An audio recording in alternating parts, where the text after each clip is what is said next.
High বন্ধুরা, সর্বানন্দ প্রামাণিক YouTube চ্যানেলে তোমাদের স্বাগত। আজকে আমরা দেখব যে শিবনিবাস হচ্ছে মাঝদিয়ার খুব কাছাকাছি একটি জায়গা। এশিয়ার সেকেন্ড লার্জেস্ট শিবলিঙ্গ আছে এখানে। তো আমরা এখানে দেখবো, এটা রাজা কৃষ্ণচন্দ্রের স্থাপিত এবং প্রায় 300-400 বছরকার পুরনো। তো আজকে মেলা শুরু হয়েছে, তো আমরা আজকে ভিজিট করবো মেলাটা, পুরো মেলাটা দেখবো। ভীম একাদশী থেকে মেলা স্টার্ট হয়েছে, তো সেটা শিবরাত্রি অবধি চলবে।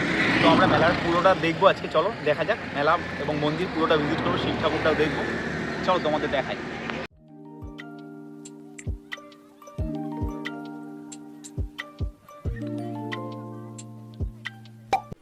তো চলে এসেছি আমরা একদম কাঠের ব্রিজের আগে।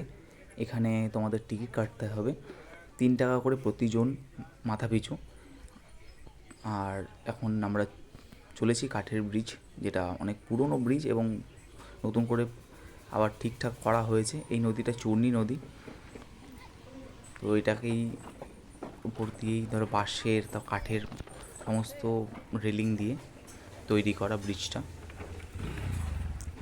তো চলো আমরা আস্তে আস্তে এগিয়ে যাই। খুব সুন্দর ভিউ এদিকে। তো যেতে যেতেই বলে নিই, এই শিবনিবাসে আসতে গেলে তোমাদের শিয়ালদা থেকে কৃষ্ণনগর সিটি লোকাল বা লালগোলা বা আমঘাটার লোকাল ধরে তোমরা কৃষ্ণনগর নামবে। কৃষ্ণনগর থেকে টোটো করে বাস স্ট্যান্ড থেকে যে কোনো বাসে করে শিবনিবাস চলে আসতে পারবে। আর যদি কেউ মনে করো মাঝদিয়া দিয়ে আসবে, তাহলে শিয়ালদা থেকে গেদে লোকাল ধরবে। গেদে লোকাল দিয়ে মাঝদিয়া বাস স্ট্যান্ড থেকে তোমরা বাসে করে শিবনিবাস চলে আসতে পারো বা টোটো করেও চলে আসতে পারো। তো কথা বলতে বলতে মেলার মধ্যে আমরা প্রবেশ করছি। এটা হচ্ছে মেন গেট। তো চলো দেখি এবার আস্তে আস্তে মেলাটা ঘুরে দেখব। আর তোমরা লাইক শেয়ার কমেন্ট করে জানিও মেলার কোন পার্টটা তোমাদের ভালো লাগলো। আর দেখো এরা হাতের কাজ করছে এবং মন্দিরে বলতে বলতে মন্দিরের কাছে চলে এসেছি আমরা। দুটো চূড়া, একটা মেন মন্দির, একটা ছোট শিব, একটা বড় শিব। 1754 সালে রাজা কৃষ্ণচন্দ্র এই শিব মন্দির প্রতিষ্ঠিত করেন। তিনি স্বপ্নাদেশ পেয়েছিলেন এবং এই রাজরাজেশ্বর শিব মন্দির তৈরি করেন। মন্দিরে প্রবেশ করবো, চলো মন্দিরের চূড়া।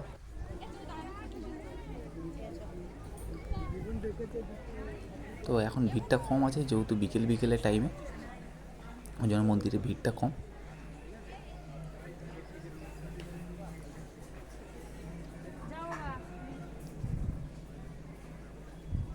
এই সেই শিবনিবাস শিবলিঙ্গ। এটা হচ্ছে এশিয়ার দ্বিতীয় বৃহত্তম শিবলিঙ্গ। আর এটা হচ্ছে বাংলার কাশী, প্রায় 300 থেকে 400 বছরকার পুরনো শিবলিঙ্গ। এটার এখান দিয়ে সিঁড়ি দিয়ে ওপর দিয়ে উঠে গিয়ে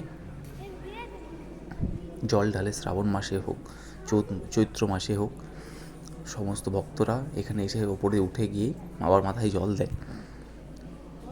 নাহলে নিচ থেকে এত বড় শিবলিঙ্গের মাথায় জল দেওয়াটা ইম্পসিবল হয়ে যায়। দেখতেই পাচ্ছ, তোমরা দেখে বুঝতেই পারছি কতটা বড়।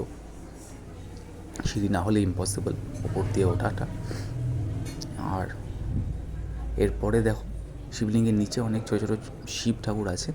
এই দেখো শিব ঠাকুর আছে, যেগুলো যাদের মানসিক থাকে বা যাদের ইচ্ছে হয় যে শিব ঠাকুরের কাছে দেবো আমরা, তো সেগুলো দিয়ে যায় তারা।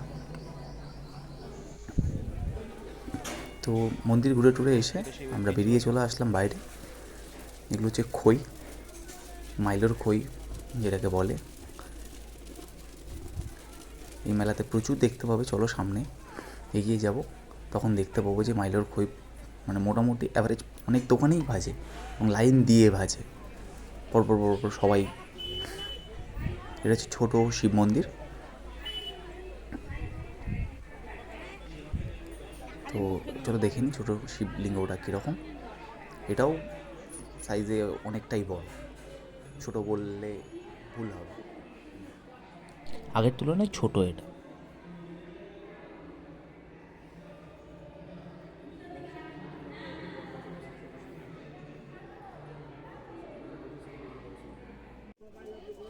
তো এবার চলে এসেছি রাম সীতা মন্দিরে, ওটা দেখে।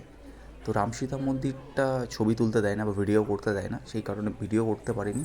এখানে কীভাবে পুজো দিতে পারবে সেইগুলো সমস্ত কিছু আছে। এই যেমন বললাম কৃষ্ণচন্দ্রের প্রতিষ্ঠিত মন্দির, এটাও কৃষ্ণচন্দ্রের প্রতিষ্ঠিত মন্দির। তো রামসীতা মন্দিরের বারান্দা থেকে পুরো মেলাটার ভিউ, পুরো বলতে ভুল, সামনেরটুকুনি শুধু, এদিকে এখনও অনেকটাই আছে মেলা, জুম করে হয়তো ভালোভাবে দেখাতে পারছি না যেহেতু অন্ধকার অন্ধকার হয়ে গিয়েছে, এখনও লাইটগুলো ভালো জ্বলেনি। তো কথা বলতে বলতে মেলার মধ্যে চলে এসেছি। তো দেখো, এবার মেলাটা দেখো, যদি মনে হয় একটু স্পিড বাড়িয়ে নিয়ে দেখতে পারো, অসুবিধা কিছুই নেই।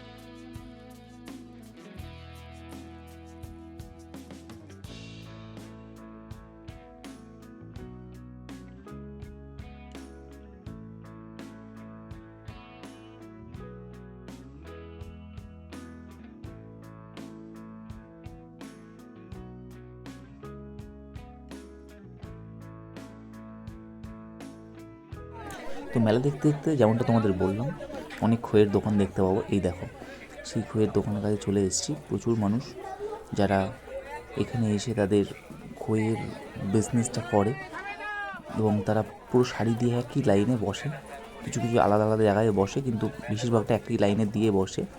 এই খইগুলো তারা এখানেই ভাজে, এখানেই বিক্রি করে, এখানেই কমপ্লিট করে দিয়ে তারপর বাড়ি যায়। তো আমরা কিছু খই কিনবো। এখানে হচ্ছে 100 টাকা কেজি খই, সাদা খইটা। আর সাদা খইয়ের সঙ্গে ম্যান্ডেটারি তোমাকেই হচ্ছে যে হলুদ খইটা দেখতে পাচ্ছ, এটা নিতে হবে 100 টাকা করে কেজি। তো আমরা 1.5 কেজি মতো নিয়ে নিচ্ছি।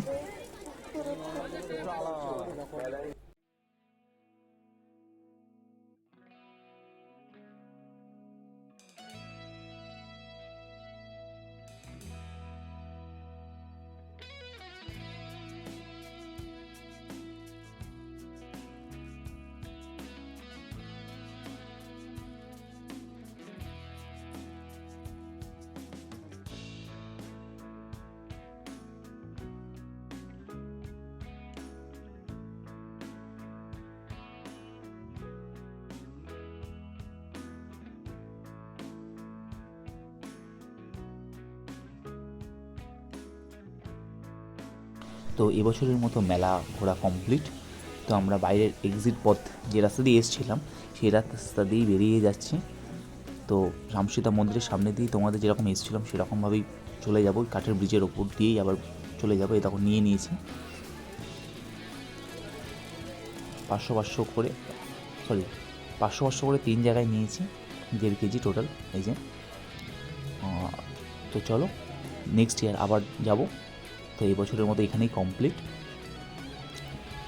তো ভিডিওটা লাইক, শেয়ার, কমেন্ট করো আর সাবস্ক্রাইব করো পরবর্তী ভিডিও পাওয়ার জন্য। তো সবাইকে টাটা।